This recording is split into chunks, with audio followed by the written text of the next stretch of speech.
Xalq deputatlari Toshkent shahar kengashining 7-sessiyasi bo'lib o'tdi. Unda bir qator dolzarb masalalar ko'rib chiqildi. Sessiya kun tartibidan 15 ta masala o'rin oldi. Dastlab xalq deputatlari Toshkent shahar kengashi huzurida yoshlar maslahat guruhini tashkil etish to'g'risidagi masala ko'rib chiqildi. Unda O'zbekiston 2030 strategiyasida yoshlar borasida belgilangan vazifalar ijrosini ta'minlashda nafaqat parlament va ta'lim muassasalari, balki butun jamoatchilik bor e'tiborini qaratsa, ko'zlangan maqsadga erishish mumkinligi alohida qayd etildi.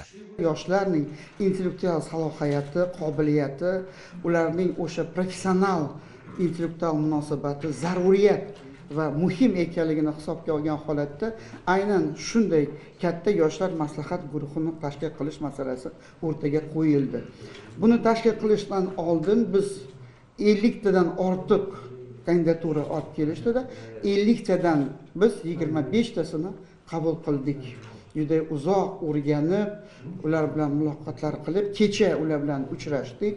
Ular har xil mutaxassislarga ega, ham amaliy, ham ijtimoiy, ham bugungi aynan raqamli ekonomika talab qiladigan munosabatda yoshlar siyosatiga qo'yiladigan asosiy masala zimma bularni kadr sifatida kuchli ma'lumot egasi bo'lishi, boshqarish mexanizmida o'zining fikri, o'zining dunyo qarashi bo'lishi bugungi kundalik vazifalardan bittasi. Muhokama jarayonida davlatimiz rahbari tashabbusi bilan tashkil etilgan Oliy Majlisning ikkala palatasi huzuridagi yoshlar parlamenti yoshlarning manfaatlarini himoya qilish, ularni qonunchilik jarayonlariga jalb qilishda muhim vosita bo'lib xizmat qilayotganligi e'tirof etildi. 2020-yilda davlatimiz rahbari ikkala palata huzuridagi yoshlar parlamentini tashkil etish masalasini qo'ygandilar va mana bugungi kunda biz mana shu yoshlar parlamentining siyosiy jarayonlardagi, siyosiy maydondagi rolini ko'ryapmiz. Bugungi kunda har ikkala palata huzuridagi yoshlar parlamenti raislari Oliy Majlis qonunchilik palatasiga, ya'ni oliy vakillik organiga deputat etib xalq ishonchini qozonishdi va ikkinchidan bugungi kunda yoshlar parlamentining ko'plab a'zolari mahalliy kengash deputatligiga ham saylandi. Ya'ni umuman olganda mana shu yoshlar parlamenti bir o'ziga xos bo'lajak deputatlar uchun bir maktab vazifasini o'tayapti. Shundan so'ng Toshkent viloyatining Qibray tumanidan poytaxtning Yashnobod tumaniga qo'shilgan ayrim ko'chalarni hududlarning tarixiy kelib chiqishiga tayanib, mahallada istiqomat qiladigan aholi bilan maslahatlashgan holda qayta nomlash masalasi ham muhokama qilindi.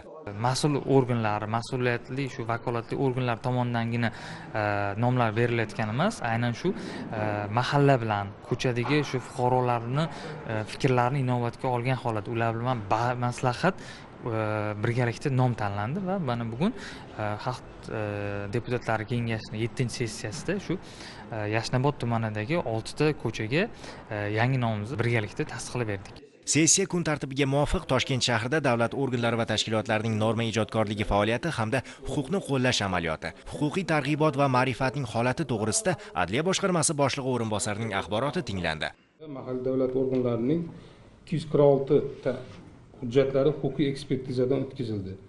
Shundan 100 ta normativ huquqiy tusdagi 139 ta yer munosabatlariga doir 7 ta ko'chmas mulk obyektini buzib tashlash to'g'risidagi qaror loyihalari hisoblanadi.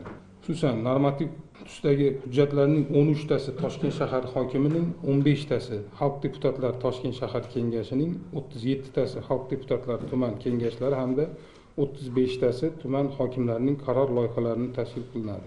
O'tkazilgan ekspertiza natijalariga ko'ra 85 ta qaror loyihalari bo'yicha tegishli xulosalar berilgan bo'lsa, 15 tasi belgilangan talablarga rioya qilinmagan holda taqdim qilinganligi sababli qaytarilgan.